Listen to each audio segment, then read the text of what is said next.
సెబర్టూత్ tiger అనే పేరు ఈ జంతువును కలిగి ఉన్న పొడవాటి పదునైన పై దంతాల వల్ల వచ్చింది. దీనికి శాస్త్రీయ నామం స్మైలోడన్.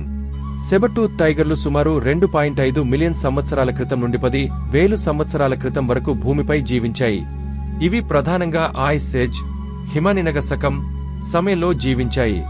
ఈ జంతువులు ఉత్తర మరియు దక్షిణ అమెరికాలో విస్తృతంగా నివసించేవి. దీని ముఖ్య విశేషత సెబర్టూత్ పొడవైన పై దంతాలు. ఇవి 7 ఇంచుల వరకు పొడవుగా ఉండేవి. బలమైన శరీరం, తల, మందంగా ఉండే మెడ కండరాలు. మిగతా పెద్ద పులుల కన్నా కాస్త భిన్నమైన ఆకృతి. ఇవి మాంసాహారులు, ఇతర జంతువులను వేటాడేవి. సెబర్టూత్ టైగర్లు మేకలు, పందివలే ఇతర పెద్ద జంతువులను వేటాడి తినేవి. జీవనశైలి: ఇవి గుంపులుగా కాకుండా ఏకంగా జీవించే జంతువులు. బలమైన దంతాలు ఉండటం వలన జంతువులను మట్టికరిపించడానికి వీలయ్యేది. సుమారు 10,000 సంవత్సరాల క్రితం ఈ జంతువు అంతరించిపోయింది. ఇది ప్రకృతి మార్పులు మరియు ఆహారానికి కొరత, అలాగే మానవుల వేట వల్ల కావచ్చని శాస్త్రవేత్తలు అనుకుంటున్నారు. సెబర్టూత్ టైగర్ నిజానికి పులి, టైగర్ లాగా కాకుండా పెద్ద పిల్లి జాతికి చెందినదే కాని ఇది నిజమైన టైగర్ కాదు. ఇది ప్రత్యేకమైన జాతికి చెందింది.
Fire.